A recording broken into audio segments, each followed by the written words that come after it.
Today, let's read The Dinosaur That Pooped a Planet from Red Fox and Penguin Books. Danny and Dinosaur liked to have fun. Some days they had lots, some days they had none. One day they were bored. They had no games to play. Danny said, "Dinosaur, what shall we do today? We could mow the lawn, we could tidy the place.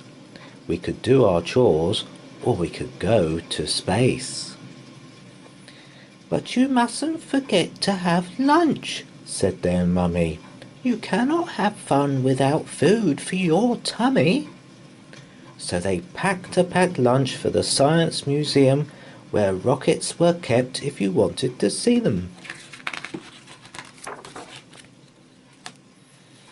There were hundreds of rockets and spaceship surprises, tall ones and small ones of all shapes and sizes, and one that was ready to launch with a door big enough for a boy and his pet dinosaur. They ignored all the warnings, they couldn't care less. They pressed all the things that they shouldn't have pressed. T-5, 4, 3, 2, 1, ignition! They started their intergalactic space mission.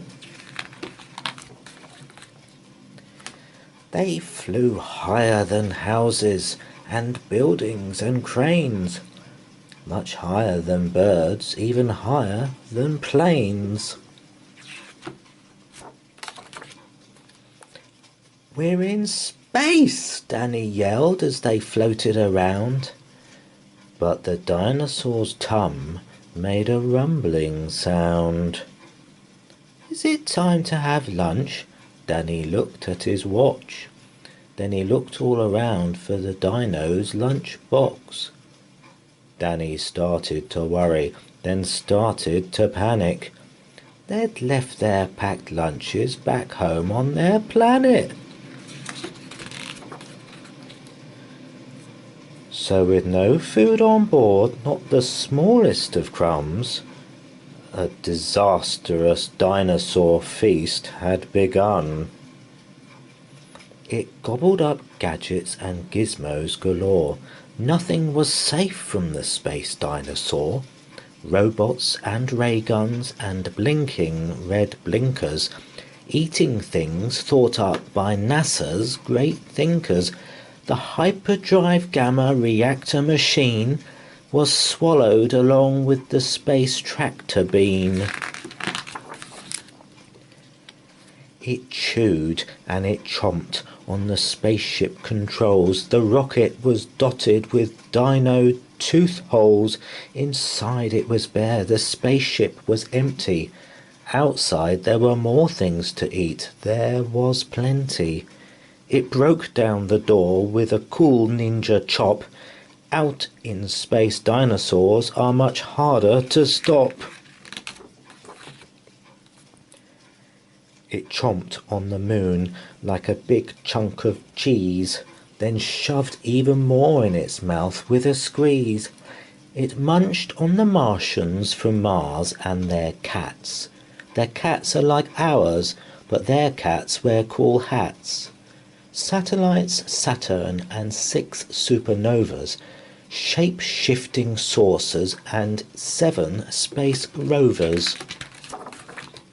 It guzzled 5 gallons of fuel from the tank, and Danny's jaw dropped as he watched what it drank. With a crunch and a crack and a nom nom nom nom, in one dino gob their rocket was gone. Now nothing was left. All Danny could see was a fat dinosaur where the rocket should be. And so they were stranded with no way back home, just Danny and Dino in space all alone. Now Danny was crying. He cried and he cried. He cried and his tears filled his space suit inside. Unless they were going to stay there forever, the dinosaur needed to do something clever. With the feeling of guilt deep down in its gut, its brain brewed a plan involving its butt. It knew there was only one thing it could do to get them back home. It needed to poo!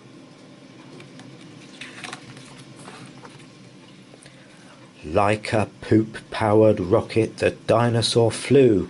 Dan hopped on its back and he watched as it pooed. It pooped out the robots and ray guns and blinkers, the things NASA's thinkers thought up were now stinkers. It pooped out the moon, it pooped out the stars, it pooped the space rovers and Martians from Mars.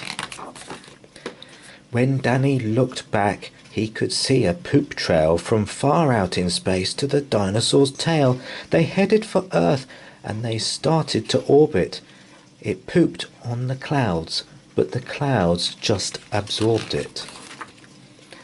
They flew past the buildings and streets of their town, leaving the houses all smelly and brown, and finally landed back down on the ground. "Hooray!" Danny cried. "We are home safe and sound." They looked to the sky, and the things that were pooed had formed a poop planet right next to the moon. And so Danny promised to listen to Mummy, because fun is not fun without food for your tummy. And just when you thought all the pooping was done, a Mars cat plopped out of the dinosaur's bum.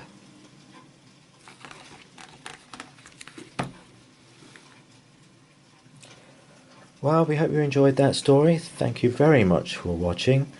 Please, if you could give us a thumbs up, and please, if you haven't done so already, it would be great if you could subscribe.